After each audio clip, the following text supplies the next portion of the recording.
Meu nome é Padre Isaac, sou da comunidade Aliança Misericórdia. É uma alegria estar com você e justamente percorrer este caminho de espiritualidade através da vida dos santos. Olhar para cada um desses homens e mulheres, reconhecer neles uma luz que pode ser também fonte para nós encontrarmos esta verdadeira luz por aquilo que eles percorreram, por aquilo que são as escolhas e a vida de santidade, justamente que nós queremos alcançar. Se você deseja fazer um itinerário de crescimento espiritual, está chegando agora a primeira vez no canal, se inscreva e participe sempre conosco. Hoje eu quero falar com você sobre São Cirilo. Você conhece São Cirilo? Vamos falar um pouquinho sobre este homem de Deus. Bom, a primeira coisa talvez é não deixarmos nos confundir. Afinal de contas, existem vários São Cirilo. Nós vamos falar aqui de São Cirilo de Jerusalém. Existe São Cirilo de Alexandria, que também é muito conhecido. Todos os dois são doutores da igreja, por isso que tem um fundamento nas escrituras muito profundo. São de épocas parecidas. São Cirilo de Jerusalém, que nós comemoramos hoje, é um pouco antes de São Cirilo de Alexandria. Então, por isso, às vezes há uma certa confusão entre esses dois nomes. E ainda tem São Cirilo I, que é um outro São Cirilo que também tem uma história bonita. Quem sabe a gente pode também contar a história deste grande homem também por aqui. Bom, São Cirilo de Jerusalém nasceu em 315 em Israel.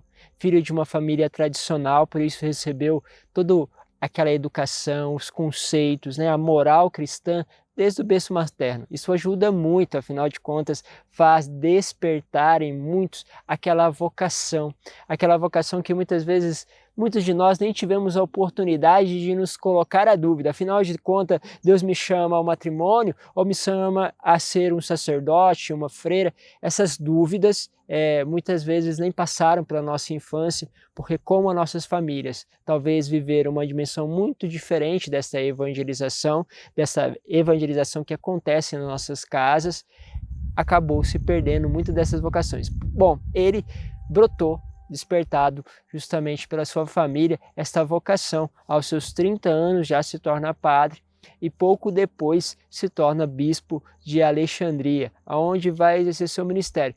Mas boa parte deste ministério é exercido naquele que nós chamamos de exílio, Ele foi muitas vezes preso porque ele combateu muitas daquilo que são as heresias do seu tempo, o nestorianismo e o arianismo da sua época. Bom, se você não sabe sobre essas duas realidades, é interessante quando nós colocamos tudo isso. Por quê? Porque muitas vezes a gente não sabe o que são essas heresias, como elas entraram na igreja, como que isso foi trabalhado para que pudesse lutar contra essas heresias. Nós vamos ver que bastantes santos lutaram, principalmente esses são doutores, contra essas heresias. Bom, e aí a gente percebe que muitas das coisas que hoje fazem plano aí de fundo, nas realidades também da igreja, são ideologias, formas de pensamento que aos poucos podem distorcer a verdade. E aí agora a gente precisa entrar num detalhe que São Cirilo de Jerusalém defendeu profundamente: a catequese. Ele vai dizer o seguinte, que muito mais do que entrar naquilo que são as problemáticas, no sentido daquilo que é polêmico, a gente precisa ter as bases. A catequese precisa ser uma catequese profunda, uma catequese que dê a base para que você possa ver, observar aquilo que são as heresias, aquilo que está fora da moral cristã e logo identificar. Mas muitas vezes, eu falo isso principalmente no nosso tempo, a gente vai muito mais para a dinâmica daquilo que é chamativo. Então temas como homossexualismo, temas como gênero, são pautas hoje importantes que fazem parte, mas muitas vezes ao se discutir sobre esses assuntos mais polêmicos, a questão da segunda união, muitos não trazem aquela catequese, aquela coisa mais básica que dá um sustento para falar sobre os assuntos polêmicos, aonde está enraizado a convicção, aquilo que a igreja traz como sentido para ver e observar cada uma dessas lógicas que vão aparecendo na contemporaneidade. Perceba estes pontos que São Cirilo de Jerusalém vai trabalhar na sua doutrina.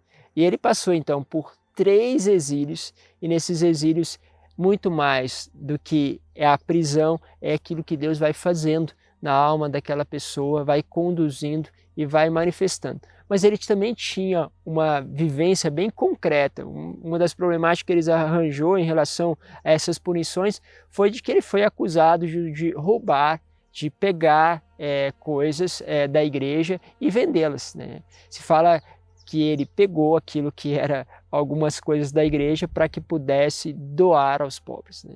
Essa realidade nunca foi provada. O certo é que aquele que acusava ele, não conseguindo permanecer na acusação, depois de pouco tempo, o acusador se tornou aquele que sofreu a pena da qual ele tentava colocar São Cirilo de Jerusalém.